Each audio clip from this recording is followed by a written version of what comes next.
Hey folks, Jonathan here, and Noah's here helping. He's over there working, and we're working pretty hard. I worked pretty hard yesterday, about all day, but I had a lot of company show up, about 20 people before the day was up, in and out, so I didn't get a lot done. I did get part of the back floorboard done, got the tank where I want it. Now what I done was I built a panel under that tank out of pretty heavy sheet metal. That way, if the drive shaft was to ever come out, it couldn't come up and hit the tank.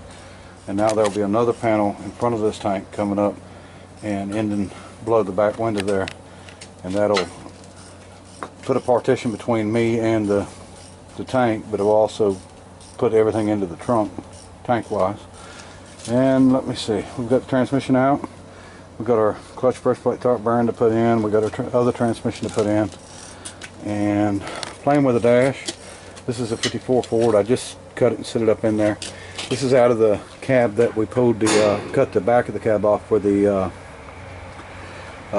camper, and it's not even there straight, it's just sitting in there, but that's what we're going to run because that's what we've got. We'll do some fabricating and changing around to get it in there decent.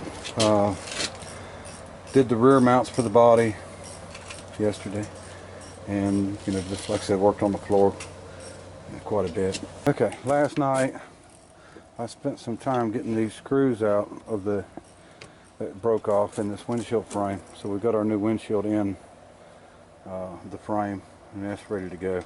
I've got to build the stuff to put the bracket at the top. That's going to be the hard part, because I'm missing that piece that goes there, but we'll get it.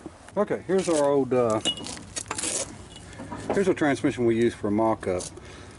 You can see the length where your throw-up bearing goes on. This is for a 4-cylinder or a V6 S10, small spline. So you've got to buy a clutch that is sort of a V8 conversion clutch if you're going to go with a 10 or bigger clutch. So I've got the 10-inch clutch for it. We've got to shorten this the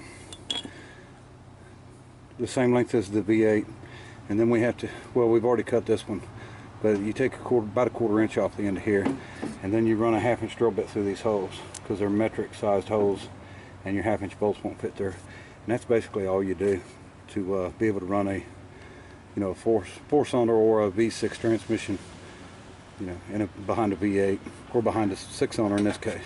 Okay, this transmission that we're using, got a V8 sleeve here, so we went ahead and used it. We got to clean it up, and we've still got to cut this off, and I'll do the measurement the same as what it is on the 3-speed, you know, from the base of the transmission to the tip, and that's where we'll cut it at.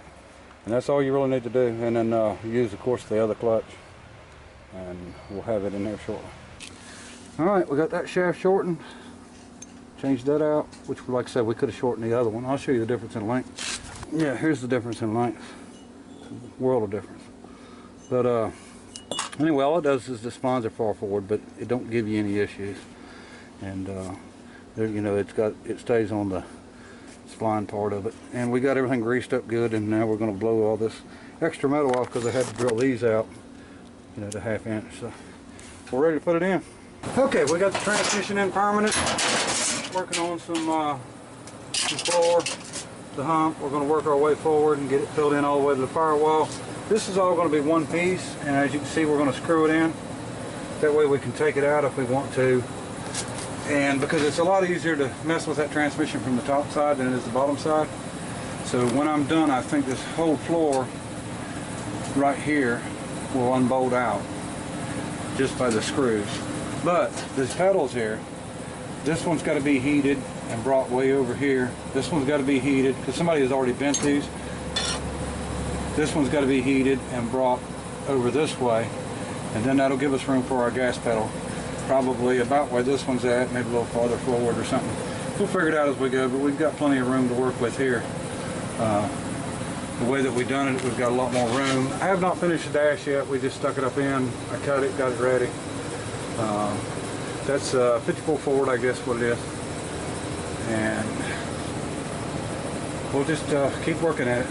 It's slow, but if we can get it, we're to the point now to where we're not worrying so much about the non-drivability parts. In other words, you know, we've got to get it where we can drive it and you know, that some of the cosmetic stuff can wait until last, and you know, if we don't have time to finish it up, it's not going to be as big of an issue, because if it's not running and driving, we do have problems. So anyway, we'll keep at it, and should be able to get her knocked out here shortly.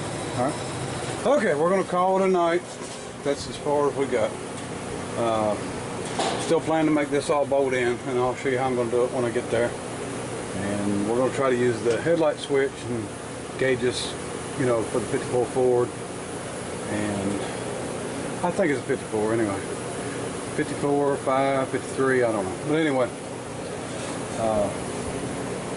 we're moving right along. We'll have it patched up here and done here shortly, and we'll be able to start putting the seat in, get everything finished up good enough to take to the cruise in.